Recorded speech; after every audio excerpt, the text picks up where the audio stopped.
রহিমা, এটা হচ্ছে বাজার। এখানে আমি সবসময় বাজার করতে আসি। আজ আমি তোমাকে নিয়ে আসলাম, নেক্সট টাইম তুমি একা একাই আসবে। জি, আপনাকে অনেক ধন্যবাদ। এখন থেকে আমি নিজেই এসে বাজার করে নিয়ে যাব। বাহ, তুমি তো খুব সুন্দর করে শুদ্ধ ভাষায় কথা বলতে পারো। হ্যাঁ স্যার, পারি তো, শিখতেছি। ওই যে টিভিতে দেখি নায়িকারা কেমন কথা কয়, ওটি দেখে দেখে শিখি। টিভিতে দেখেছো? আচ্ছা, ভিতরে চলো, বাজারটা শেষ করি। ওগো, শোনো না গো, আজকে যদি আমরা মামুনির জন্য গাজরের হালুয়া বানাই তাহলে কেমন হবে? মামা 2 কেজি গাজর দেন। এই যে মামা, শুনছেন? এটাতে ভরে দিন। ওগো শোনো না, আমরা যদি মামুনির জন্য একটি পাতাকপি নেই তাহলে কেমন হবে? বলো না গো। কি ব্যাপার, তুমি আমাকে ওগো বলে ডাকছো কেন? স্যার, আপনি তো আমারে কইছেন সবসময় শুদ্ধ করে কথা কইতে। এর লিগে আমি টিভির ভিতরে যেমন দেখছি এমনই তো কইতাছি। আপনি আমারে কোন ও গো কি গো, এগুলা কি অশুদ্ধ শব্দ? টিভিতে দেখছো তাই না? আরে বোকা, এগুলো কাদের কি বলে জানো? যারা হচ্ছে হাজবেন্ড ওয়াইফ। নেক্সট টাইম এগুলো বলবে না, ঠিক আছে? আমার ভুলে গেছে স্যার, আমি তো আর বুঝতে পারি। একটা বাঁধাকপি দাও।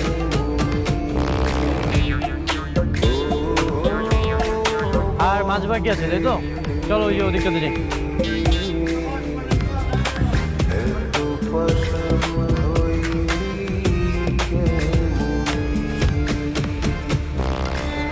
ভাই তেলাপিয়া কত? স্যার 500 টাকা কেজি। বলো গো, এত না? ভাই চুপ করো। ভাই বেশি হয়ে যাচ্ছে না? না না স্যার, বেশি না, নদীর থেকে একটু আগে ধরে নিয়ে এসেছি, আপনি নিতে পারেন। ওগো শোনো না, মাছগুলো দেখে আমার একেবারেই টাটকা মনে হচ্ছে না। ভাবি, কি যে বলেন না, নদীর একদম টাটকা মাছ, একবার নিয়ে দেখেন হবে।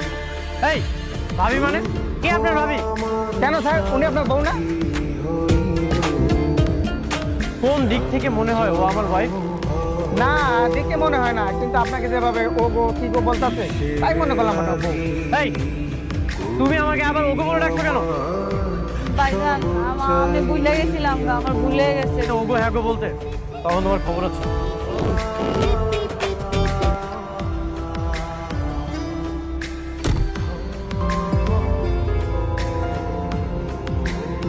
আম্মু কি করছো তুমি? কি খাচ্ছো? এটা আমি বানাতে বলছিলাম, আমাকে নুডলস বানিয়েছে। মা মানে রহিমা? মামা রহিমা, রহিমা!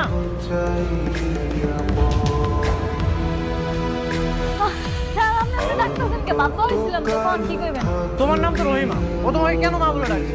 নিশ্চয়ই তুমি ওকে মা বলে শিখিয়েছো। হ্যাঁ, আমি তো কইছি আমার মা কই ডাক। কেন ও তোমাকে কেন মা বলে ডাকবে? ছোট মানুষ সারাক্ষণ মার ছবি দেখে কান্নাকাটি করে, এই জন্য আমি কইছি এখন থেকে যাতে আমার মা কয়ে ডাকে। ভাইজান, ডাকুক না মা কয়া, তাতে কি কোনো অসুবিধা আছে? স্টুপিড কোথাকার!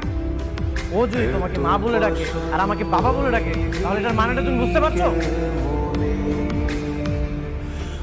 এত কিছু তো আর আমি ভাবিনি। তুমি তো খুব শয়তান। তুমি কি ভেবেছো ওর মায়ের জায়গাটা তুমি দখল করবে? এরকম যদি কোনো চিন্তা ভাবনা করে থাকো, এই 7 তলা থেকে তোমাকে নিচে ফেলে দেবো। সবসময় শুধু উল্টাপাল্টা চিন্তা ভাবনা, তাই না?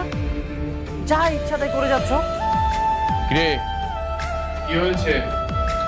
হ্যাঁ, বাবা, তোমার এই দূরসম্পর্কের আত্মীয় রহিমা বেগম কাজের কাজ তো কিছুই করতে পারে না, সবসময় উল্টাপাল্টা কাজ করতেছে।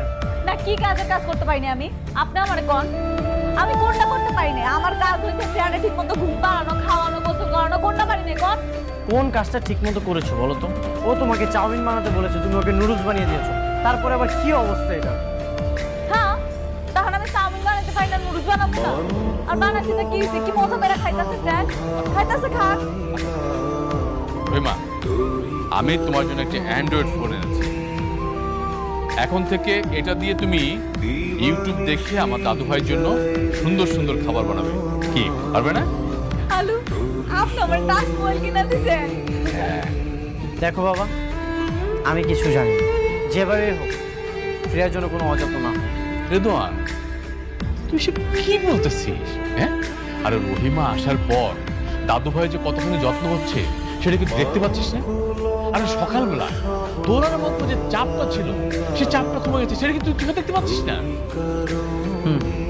প্রেশার কমলেই ভালো।